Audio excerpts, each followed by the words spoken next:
Hi, my name is Matthew Anderson, and this is my film festival project for BIOS-2301. First, a brief context of mask wearing. Contrary to popular belief, mask wearing as a social practice predates the ongoing COVID-19 pandemic that began in late 2019. Mask wearing as a cultural norm has been commonplace in Asian countries such as Japan, China, and South Korea since far before the recent infectious disease outbreaks. People living in those countries choose to wear masks for a variety of reasons. They are used to avoid respiring polluted air, contracting airborne diseases, to protect their skin from the sun's radiation, and even for increased privacy in public places. As new strains of COVID-19 mutate and other infectious diseases such as monkeypox emerge, mask wearing remains a point of contention for many, and the future of our daily lives is once again unknown.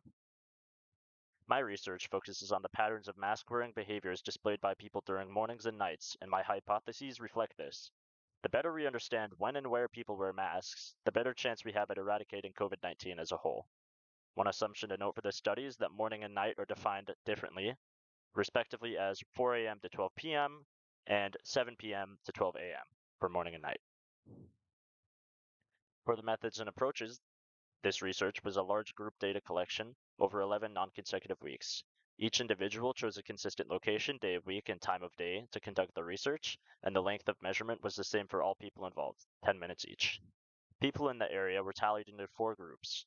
Mask proper, meaning they were properly wearing their mask over their nose, mouth, and chin. No mask, meaning they weren't wearing a mask. Mask improper, meaning they were wearing a mask, but it wasn't fully covering their nose, mouth, and chin. Or mask unknown, meaning from our stationary perspective, we could not tell if they were wearing a mask or not. The individual data was submitted online, and the collective group data was distributed to us to be processed in R. I separated the full data into 2 subsets, morning and night, to analyze.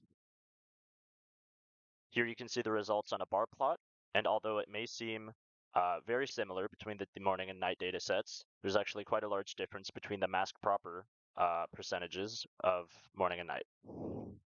So after a t-test was run on these results, you can see that the null hypothesis is rejected and the alternative hypothesis is accepted, meaning that more people properly wear masks in mornings compared to nights. Our p-value reflects this as it is far below the 0.05 threshold needed to indicate statistical significance, meaning that this conclusion is not due to noise. As for the significance of the study, there are several things I'd like to point out. First of all, the decreased mask wearing over time.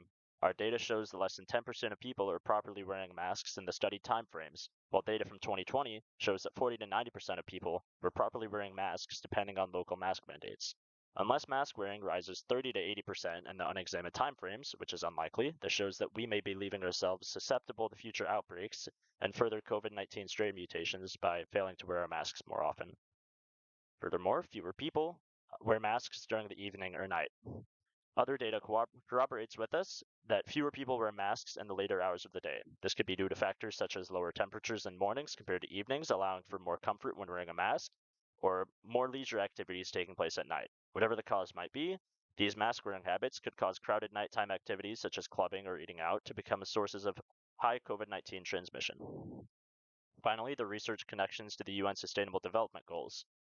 Good health and well-being, COVID-19 has infected over 500 million people globally and claimed the lives of over 15 million. We can only hope that studies like this one will help slow the spread of COVID-19 one tiny step at a time. Wear your masks, people.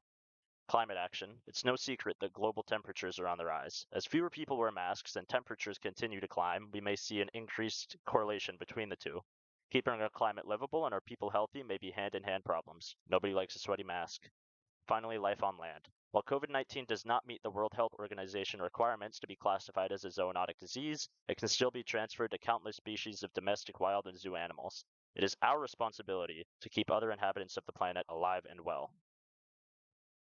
Finally, my citations, and thank you for watching.